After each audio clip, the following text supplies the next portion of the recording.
Hey guys, welcome to Amelia Island 2023. We've covered plenty of brand new BMWs, but now it's time to look in the history of the brand and look at some BMW classic cars, both normal cars and racing cars. And to do that, I have here with me Marc Thiesbürger. His nickname actually is Cheeseburger, but that's a fun fact. And he's actually in charge of the BMW Classic Communications in Munich and knows everything there is to know about all BMW classic cars and of course about this one. So Marc, welcome to Amelia Island. Thanks for having me. What's your first impression here? Quite sunny. Okay, it is quite sunny and quite warm actually, Yes, right? yes, and yeah. you're wearing this jacket today, so that doesn't really help, you know, I'm in a sort of Florida. serious, you know, and I have to. Yeah. Okay, makes sense, makes sense. Okay. So tell me, what do we have here? Well, this is, in my opinion, one of our most iconic cars ever built. It's a 3.0 CSL. Okay. Actually with a 3.5 capacity in this one because it's IMSA spec. And in my opinion, it's the greatest icon just because of the fact that it is wearing the M stripes. And actually it is the very first car ever to wear the M stripes in racing. So first time ever. Yeah, it's the first race car to wear the M stripes. Yeah. Interesting. So now let me ask you something, because we've covered this topic quite a bit and I know there's a lot of debate online about where do the BMW M colors come from? Yeah, it's a quite interesting story, especially for the Americans, because back then BMW Motorsport has negotiation with Texaco, and they wanted to be Texaco a sponsor, a main sponsor of the whole thing. And in the end, the negotiation failed. Okay. But they created the M colors with a red, which is nearly similar to the Texaco red, to push the negotiations, you know. In the end, it failed, and BMW went with Castrol. And from nowadays' perspective, it was a good decision because Texaco went to Ford, and the Ford guys told me it was not good. So it all we worked did out. everything right with Castrol. So you got the colors for free, basically, no marketing efforts needed, really, by mistake in one way, and they're so iconic right now that when you look back, it was the right thing to do. Yeah, but of course there was another reason for it, because we thought red is a sort of dynamic color, it's standing for motorsport. Blue, of course, is for Bavaria, and purple in between is the middle of it. Okay. So as easy as that. Oh, nicely done, actually. Yes, yes. Okay, so we've covered this car before, maybe through articles and different videos, and I'm sure a lot of people did, but tell me a few interesting things about the car, something that maybe we've never heard before, or something unique. Did you actually know that with racing this car, BMW started to develop the ABS system? No idea, honestly. First time I'm hearing that. Yeah. Okay, so tell me more about that one. Yeah, in racing series and during the races, we developed the ABS system, which was finally fitted to the BMW 7 Series in 1977 for the E23. Okay. But it all started in this car, BMW ABS with Bosch, for example. So this is the starting point in-house for ABS. Wow, so that kind of goes back to what BMW always says, you know, that we want to transfer technology from the track to the road, basically, right? Exactly. Okay, cool fun fact. Anything else? Well, in my opinion, it's also a great car because our very first BMW art car also was a 3.5 CSL from Alexander Calder. And during the 70s, this car was the most successful touring car in Europe and nearly over the world. 6 European championships, for example, and all the famous race drivers of the 70s have driven this car, even in America or in Europe, so it was such an icon. Okay, so now I remember there was a relationship in between the 3.0 CSL road car and the racing car. Can you tell me more about that? Yeah, maybe we can move to the back? Yeah, let's move to the back, actually, because I think it's all about that, right? It's because of this especially. The serial version of the 3.0 CSL started with 180 horsepower, then 200 horsepower, and the latest version, the so-called Batmobile, was equipped with 206 horsepower. And the car is called Batmobile because of this impressive wing, for example. And a fun fact maybe is that the serial car was not allowed to have this wing, and BMW decided to give the car to the customer without the wing, and the customer should prepare and mount the wing. Okay. Yeah, so that's maybe interesting. Very interesting. So basically that was kind of like a way to circumvent the rules and the laws of that time. Exactly. Probably something that doesn't happen today, maybe, you know. They've learned something from that. Okay, anything else interesting about the car? Yeah, I'm quite excited, especially this year, because this year BMW M is going to launch The new version. 3.0 CSL. Okay. And for me, as a responsible for BMW Group Classic, it's very interesting to see how the bridges are built, you know? That history is not dead. That 50 years after this great car, we have a new one, you know? And this is quite exciting for me, knowing that we are still relevant, you know? And what's interesting about that car, and I know BMW hasn't confirmed that yet, but it also comes with a massive price, which is rumored-wise like 750,000 euros, which is insane. But would you say that car is actually value more than this one today? Not today. Not today? Okay. But in the future, maybe. You can't buy this car normally on the market, especially the racing coupe.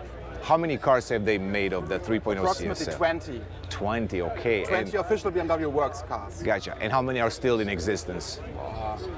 Difficult to say, I would Okay. guess 15. Wow, 10 to okay. 15. So still quite a Yes, few. yes. And of course, they're spread across the world, basically, to different collectors. Many cars are located in the US. Really? Actually, yeah. Okay. And how many do you have in the Classic? Let me think about it. I guess 3 or 4. Okay. And we have also one replica for Okay. racing reasons, because we want to save the original one, you know. So Sure. we try to make replicas for the driving stuff. Yeah. Gotcha. So when you look at the racing car versus the street legal one, which one do you think was more famous? It's such a difficult question. From my perspective, this one, simply because of the M stripes and because of the fact that it was the very first professional race car developed from BMW Motorsport GmbH. Okay. So, in my opinion, this one. This one, okay. Was this one built at different specs across time? So did it start with a smaller displacement maybe, or less horsepower? Yes, for sure. So give me like a range. I'm trying to figure out how it's evolved over the years, Yeah. basically. The normal one was equipped with an engine with 370 horsepower, but later on during the 70s it was developed with turbo technique up to 950 horsepower. Wow, okay. So massive. I mean, that's a huge gap actually between them to go from that. And has the engine has changed over time? The capacity has changed from 3.0 to 3.5, and of course the turbo was equipped later on. But in fact, it's a real inline 6-cylinder engine, which is very famous for BMW. Gotcha. Let's maybe take a closer look to the inside, because maybe you can tell me a little bit more about how racing cars were built back then, right? I mean, we only see the modern ones, but It's quite obvious that every car was equipped with a fire extinguisher. Okay. It was very important. Some of the cars had also a spare wheel in the back, just to be prepared in case. okay. And you can see the speciality of this car when you take a look at the dashboard, because it's red. Okay. Back then only 2 cars had a red dashboard, the 2002 Turbo and this one.